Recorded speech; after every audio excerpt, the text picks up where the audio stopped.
bebas gitu, tiba-tiba dilarang dan kita nggak boleh dine in. Iya. Eh, itu lumayan kerasa banget. Startup, apalagi founder-founder yang berkecimpung di bisnisnya itu memang awal-awal serabutan karena mereka harus tahu persis apa yang bisnis mereka lakukan, kebutuhan apa, dan masalah apa yang terjadi gitu.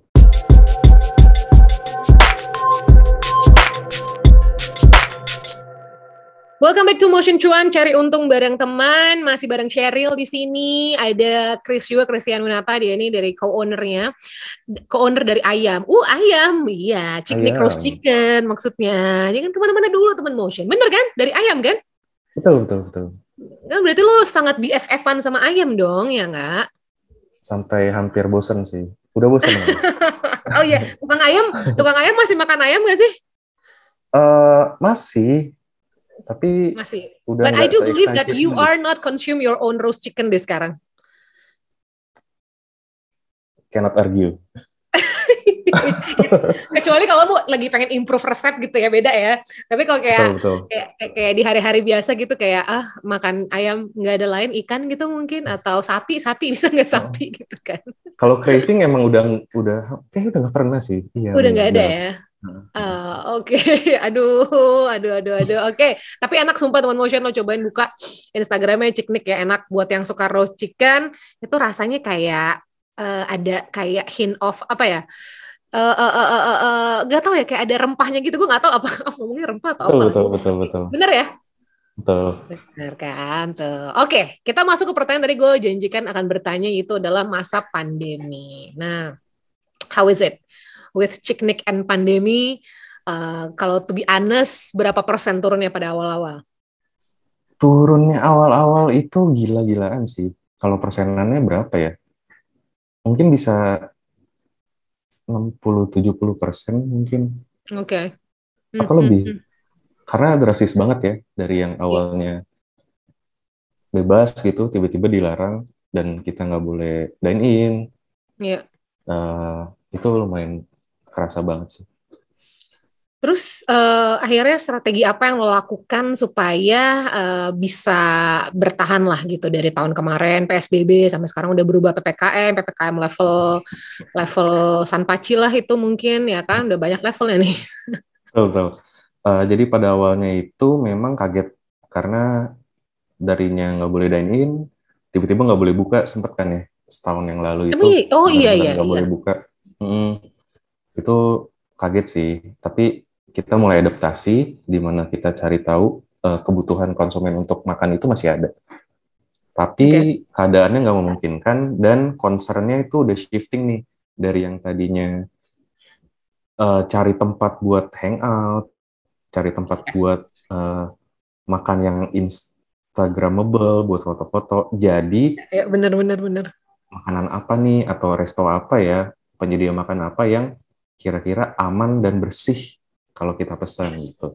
Jadi dari sana kita shifting, kita mulai fokus di deklarasi kesehatan, kartu suhu dari driver sampai yang masak kita cantumin semua, dan uh, shifting juga ke produk-produk frozen atau ready to eat dan ready to heat food Dan gue gitu. lihat lo shifting ke hampers ya, jadi si roast chickennya tuh bisa dijadiin hampers gitu lo. Waktu itu mungkin Idul Fitri atau lo mau kasih temen lo yang isoman, jadi juga ada kan ya? Kalau isoman ya betul, kita ada care package. Tapi kalau Tuh. hampers kita udah dari awal. Jadi setiap hari-hari besar kita memang menyediakan hampers untuk diberikan ke orang-orang yang merayakan hari besar gitu. Mm-mm.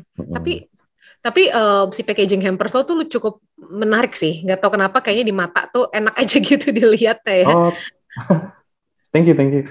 Iya ya. Mungkin lo liat, aduh nggak biasa kelihatan lagi pakai background. Ayamnya gemes banget tau gak sih teman Nochen? Gemes ya. Ayam ayamnya kayak seksi banget gitu loh si ayam ini gitu. Dia, sumpah coba lo buka deh, lo langsung pengen pesen. Oke. Mungkin gini, selama lo ngejalanin dari tahun 2016, if I'm not mistaken, sampai kemarin pandemi gitu ya, apa akhirnya lo yang bisa lo katakan kesulitan yang paling parah selama ngejalanin si Ciknik ini, ada nggak sih? Pasti ada kan, tapi apakah itu? Oh, banyak sih. Kalau paling parah apa ya? Mungkin dari segi bisnisnya sih, karena Yang pertama, kita semua benar-benar baru terjun, kita Oh. lumayan lumayan serabutan gitu ya awal-awal. Tapi hampir semua startup, apalagi founder-founder yang berkecimpung di bisnisnya itu memang awal-awal serabutan karena mereka harus tahu persis apa yang bisnis mereka lakukan, kebutuhan apa dan masalah apa yang terjadi gitu.